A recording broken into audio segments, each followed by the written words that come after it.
adalah gembalaku, takkan kekurangan aku.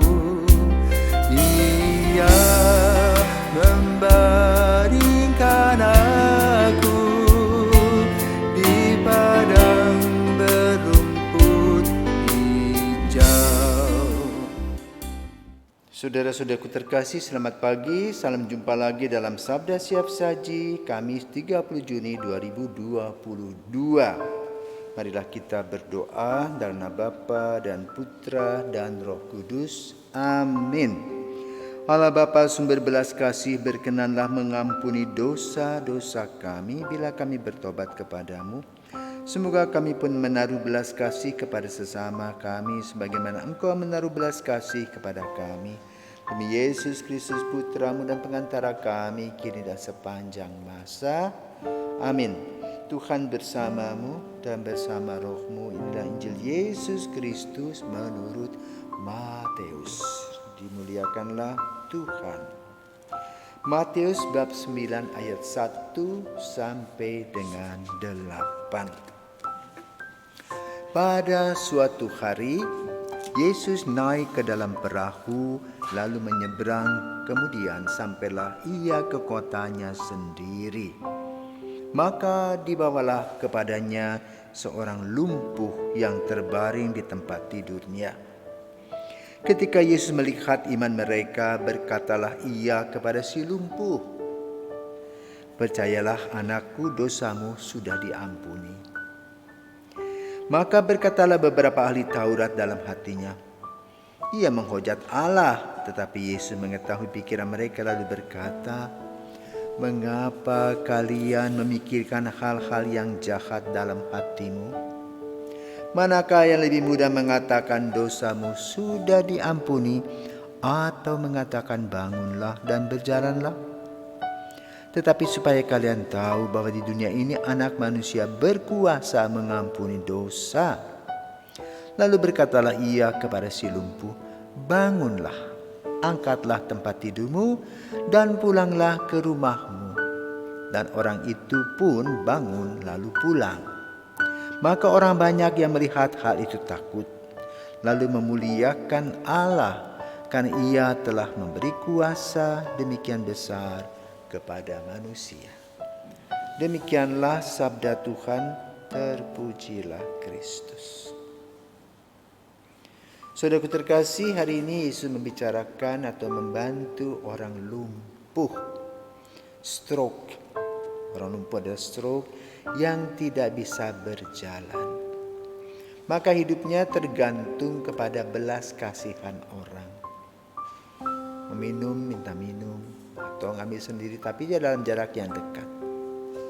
Dengan kata lain, orang lumpuh juga tersiksa karena orang lain jalan-jalan ke sana kemari, sementara dia hanya duduk saja, melihat dengan matanya, dan keinginan-keinginan yang ada di pikirannya tidak dapat dilakukan karena tergantung kepada orang lain.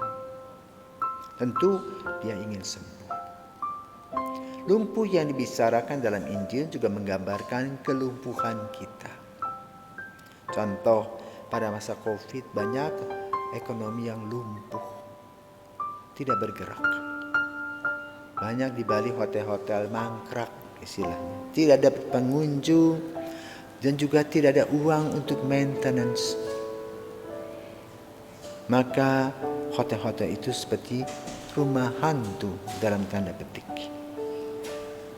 Orang lumpuh pun sama.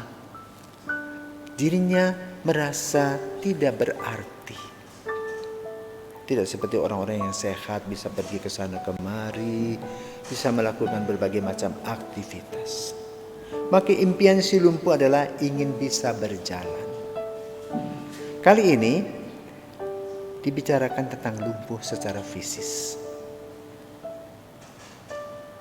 Bagaimana reaksi Yesus ketika menghadapi orang ini?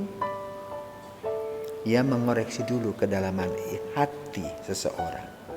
Maka dosanya dibersihkan dulu, dibetulkan dulu.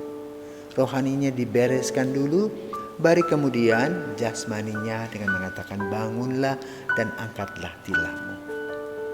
Jadi kalau Yesus menyembuhkan secara rohani dulu, kemudian secara jasmani. Apa yang terjadi dengan si lumpuh? Sembuh karena ia percaya, ia mempunyai iman yang kokoh, dan mempunyai kerinduan bisa berjumpa dengan Yesus, dan Yesus memberikan hadiah kepadanya. Demikian pula kelumpuhan kita. Kelumpuhan kita kadang-kadang kita juga cuek dengan orang lain, masa bodoh.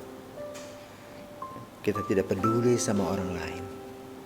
Apalagi boleh katakan kita sedang terpuruk secara ekonomis. Kalau kita terpuruk secara ekonomis, ada satu jalan yang bisa kita lakukan, yaitu apa? Mendoakan orang-orang di sekitar kita. Dulu mungkin kita memberikan dana karena kita punya uang. Tetapi kalau kita tidak punya dana, maka kita mendoakan. Jadi gak usah terlalu minder kalau kita memang mempunyai keterbatasan. Karena Tuhan memberikan kita lebih, ya kita bisa memberi pada orang yang kita inginkan doa dan dana. Tetapi kalau tidak, cukup mendoakan. Itu juga sudah merupakan sumbangan secara rohani. Untuk kelumpuhan-kelumpuhan kita dan juga kelumpuhan orang lain. Mungkin orang juga buntu karena rohani mereka tidak. Dan juga rohani kita kurang beres. Maka mari kita bereskan dulu kehidupan rohani kita agar kita mendapatkan kesegaran dan sukacita di dalam Yesus. Tuhan Yesus memberkati. Amin.